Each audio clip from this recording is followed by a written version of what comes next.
أي حلو، أي تمام. كيف الدراسة معك؟ جميلة الحمد لله. المدرسة والجامعة؟ الحمد لله خلصت مدرسة وخلصت جامعة. يا رب لك الحمد. بيئة الدراسة كيفها؟ والله بيئة الدراسة من ناحية دراسة واهتمام بالدراسة جميلة. لا، بيئة المدرسة وبيئة الجامعة. يا ابن والله العدائية اللي صارت ضد سائد لأنه متميز في الدراسة، هل هذه صحيح؟ صحيح. صحيح؟ نعم. وليش صنفت أن الشيء هذا أن الناس عادوك لأنك متميز في الدراسة؟ لأنه في مرحلة الثانوية العامة اللي هي التوجيهي عندنا في الفصل الأول، هي على مرحلتين. الفصل الأول جبت درجة عالية وكنت الأول على المدرسة، فيوم جينا للفصل الثاني لقيت عدائية ومحاولات يعني.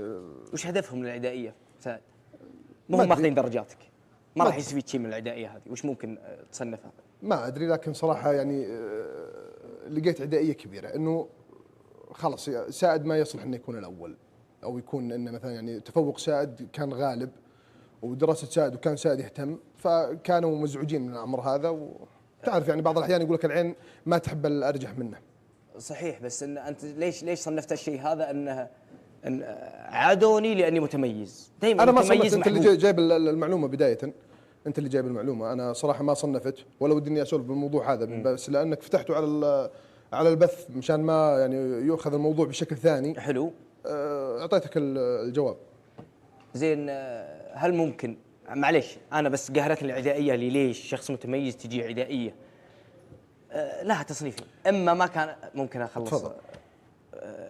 إما أنها ما هي عدائية لأنك متميز، عدائية لأنك إنسان ممكن غير مقبول، أو أن العدائية اللي جتك لأنك متميز وتتباهى بالتميز بشكل مقرف، لأن معليه التباهي الكثير ولا وحدة من الاثنين يخليك تكش من اللي ولا وحدة من الاثنين. لأنه أنت لما تكون أنت مقدم خلينا نقول أو مسيء تعرف نفسك إذا أسأت، صح. لكن يوم يجيك عدائية وأنت أساسا ما أنت مسيء وبالعكس كنت يعني إنسان تحب تعاون. بس المسيء دائما يكون كاره إنه يقول إني أنا أسأت. لا معروف. لا أنا صريح، أنا صريح الآن، لأنه في ناس قاعد تتابعني وكثير من الناس خلينا نقول رقم مو هين مليون متابع، يعني قاعد يعرف إن سائد إذا يقول صحيح أو كذب يعني. زين. لو ما كان محتوى سائد التعرف على عادات البدو وش ممكن يكون محتواه؟ هل لك في مجال ثاني؟ والله صراحة أنا أحب التقديم. أنا قبل